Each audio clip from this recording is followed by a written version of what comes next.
हर हर महादेव। जय माँ गंगे, जय माँ गंगे, जय माँ गंगे, जय माँ गंगे। आज मैं जिसके बारे में आप लोगों को बताने जा रहा हूँ वो भी इस स्वतंत्रता सेनानियों में सबसे मेन थी। वो आप लोगों की तरह ताकतवर कोई पुरुष नहीं थी, क्योंकि हमारे देश में पुरुषों को ज्यादा महत्व दिया गया। वो भी एक महिला थी जो कई हजार पुरुषों पर अकेली भारी थी, जिसका नारा था कि वो खूब लड़ी मर्दानी थी, पर वो झांसी वाली रानी थी। उनका जन्म एक साधारण से परिवार में हुआ था। 4 साल की आयु में उनकी माता का देहांत हो चुका था। उनका पालन पोषण उनके पिताजी ने ही करा और 15 साल की उम्र में झांसी के राजा के साथ उनकी शादी कर दी गई। जब उनकी शादी कर दी गई, कुछ समय बाद उनके पति की भी मृत्यु हो गई। वो किस कारण हुई, युद्ध के कारण हुई, कैसे हुई, और वीडियोस में आप देख सकते हैं। हम तो शॉर्टकट में जितना बता सकते हैं हम बता सकते हैं। अंग्रेजों ने वहां आके उन्हें बोला कि अब इस किले को खाली कर दो, ये किला अब अंग्रेजी फोर्स का हो चुका है। मगर उन्होंने हार ना मानी और इस बात से मना कर दिया कि मैं ये किला किसी को नहीं दूंगी, ये मेरे राजा का किला है, ये हमारी सेना है, मैं अपनी सेना का खुद ख्याल रखूंगी, ये हमारा राज्य है। कुछ समय से अंग्रेजों ने उस राज्य को पहले से ही घेर रखा था। अंग्रेजों ने जंग का ऐलान कर दिया। कुछ कम सैनिकों के साथ, बहुत कम टुकड़ी के साथ भी वह नहीं डरी। बचपन से ही उन्हें तलवारबाजी, भाला चलाना, तीरंदाजी, इन सब का पूरा ज्ञान था। वह नहीं डरी। उन्होंने कहा युद्ध सही, युद्ध सही, मगर हार नहीं मानेंगे, क्योंकि उनका एक ही बात थी कि झुकेगा नहीं। बस वही वाली। जब युद्ध हुआ बहुत कम सैनिकों के साथ, उन्होंने भी अंग्रेजी सरकार पे हमला ठोक दिया और खूब लड़ाई, खूब लड़ी, खूब पेला, खूब ठोका सालों को, घुस घुस के मारा उन सबको। मगर सैनिक ज्यादा होने के कारण, अपनी टुकड़ी कम होने के कारण, वह समझ चुकी थी कि हम इस युद्ध को ज्यादा दिन नहीं चला पाएंगे। तो उन्होंने अपने पुत्र को अपने पीछे बांधा और वहां से जाने लगी अपनी और सेना इकट्ठी करने के लिए। मगर जब वह एक जगह गई तो एक सुरंग पार करनी थी। मगर ऐसा लोग कहते हैं कि कई सुरंगें, उनको हमारे ही घर के भेदियों ने अंग्रेजों को रास्ता दिया था किले के अंदर घुसने का, ऐसा कई लोग कहते हैं। झांसी के लोगों से ही मैंने सुना है। जिस दिन मैं अपना प्रोडकास्ट स्टार्ट करूंगा, इंटरव्यू स्टार्ट करूंगा, उस दिन मैं आपको वहां जाके ये बातें बतवाऊंगा। उसके बाद जब ये सब हो गया तो उनके घोड़े ने उस सुरंग को पार करने से किसी कारण वह रुक गया। वह उसे चलाती, इतने में एक पीछे से एक अंग्रेजी अफसर ने आके उनके सर के ऊपर वार कर दिया, जिससे उनका सर जटिल तरीके से घायल हो गया।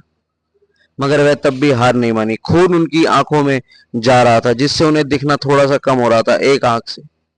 मगर उन्हें हार नहीं मानी, उन्हें उसका सामना करा।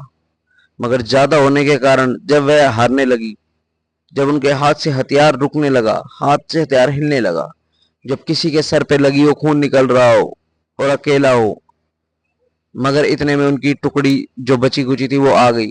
उन्होंने अंग्रेजों को वहां से मार भगाया, जो भी थे। उसके बाद रानी लक्ष्मीबाई को वह लोग एक मंदिर में ले गए।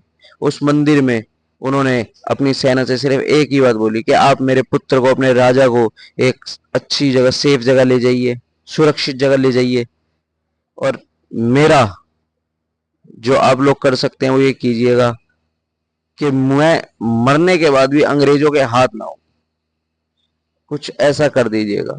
ये उनके आखिरी शब्द थे। ये कह के उन्होंने अपनी दीन त्याग दी।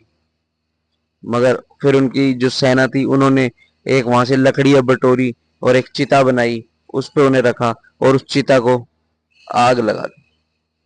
ऐसे रानी लक्ष्मीबाई, इस देश की वीर सेनानी, अपने आप को बिना अंग्रेजों के हाथ आए, हार ना माने हुए इस देश से चली गई। जब अंग्रेजों को खलबली मच गई कि रानी लक्ष्मीबाई गई कहाँ, वह उन्हें ढूंढने लगे। वह उस मंदिर तक भी पहुंचे। उस मंदिर के बाहर से उन्होंने गोलीबारी करी, अंदर से भी काफी देर तक गोलीबारी हुई। मगर जब हथियार कम होने के कारण वह लोग रुक गए और वे वहां से कुछ करके फरार होने में कामयाब हुए। अंग्रेजों ने जब आके देखा कि रानी लक्ष्मीबाई कहाँ है, उन्हें ढूंढा, उन्हें नहीं मिली। मगर जब उन्होंने मंदिर के पास देखा तो एक चिता जल रही थी, उसमें कुछ हड्डियां भी पड़ी थी। वह वो देख के समझ गए कि वह हमारे हाथ नहीं आई। उस बात का अफसोस अंग्रेजी अफसर जिंदगी भर बनाते रहे कि जिसको पकड़ने के लिए उन्होंने कई हजार सैनिक इकट्ठे करे थे, वह भी उनके हाथ नहीं आ पाई। ऐसे लोगों को हम लोग भूल जाते हैं।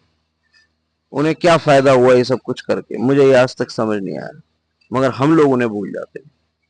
और हम लोग यही सोचते हैं, हम में से 50 लोग तो यही सोचेंगे, 100 में से 75 लोग के उन्हें क्या करने की जरूरत थी। पहली बात तो ऐसा कुछ हुआ ही नहीं है। कुछ लोग तो ऐसा कह देंगे कि ऐसा तो कुछ हुआ ही नहीं है। जब लोग भगवान पे शक करते हैं तो इंसान की तो बात ही क्या है।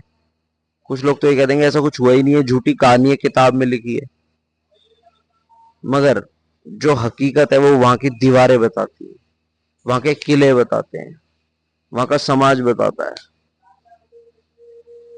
हम दूसरों की बातों पे बहुत जल्दी विश्वास करते हैं, आंखों देखी पे फिर भी हम एक बार को अंधविश्वास करते हैं। किसी के आगे वही वाली बात है, किसी को कोई बोल देना हाथी उड़ता जा रहा है, तो वो हाथ की तरफ नहीं हाथी की तरफ देखते हैं। ये नियम है इस दुनिया का। मगर ऐसे लोगों को भी याद करो जिन्होंने देश के लिए कुछ किया है। अपने लिए नहीं किया, वो अपने लिए नहीं जी। अपने लिए तो उनका राज्य सही चल ही रहा था, वहां से नहीं जाके कहीं और राज्य बना लेती। इतनी सेना तो थी उनके पास, मगर उन्होंने क्या कहा, झुकेगा नहीं। मगर हम लोग किन्हें फॉलो करते हैं, जो गाने गाते हैं, देश का विद्रोह करते हैं, वो हमारे आइडल। उनकी 50-50 हजार की हम टिकटें खरीदते हैं और उनको सुनने के लिए हम पागल रहते हैं, ट्रेंडिंग में लाते हैं उनके गाने। और जो कोई देश की बात करता है उसको हम कुछ नहीं कहते। चलो, ये सब अपनी बातें हैं, बातों का क्या है। जागो, कहने का मतलब ये है। आज मेरे 3 सवाल जिनके आप लोग अगर जवाब देंगे तो जो मैंने बोला है दिवाली के बाद आप लोगों को गिफ्ट जरूर मिलेगा दिवाली तक, पक्का। पहला सवाल, रानी लक्ष्मीबाई का जन्म कहाँ हुआ था? दूसरा सवाल, उनकी शादी किस उम्र में हुई थी? तीसरा सवाल, रानी लक्ष्मीबाई के पति का नाम क्या था? ये 3 सवालों के जवाब आप कमेंट में लिखिए। देखते हैं किसको क्या मिलेगा। हर हर महादेव।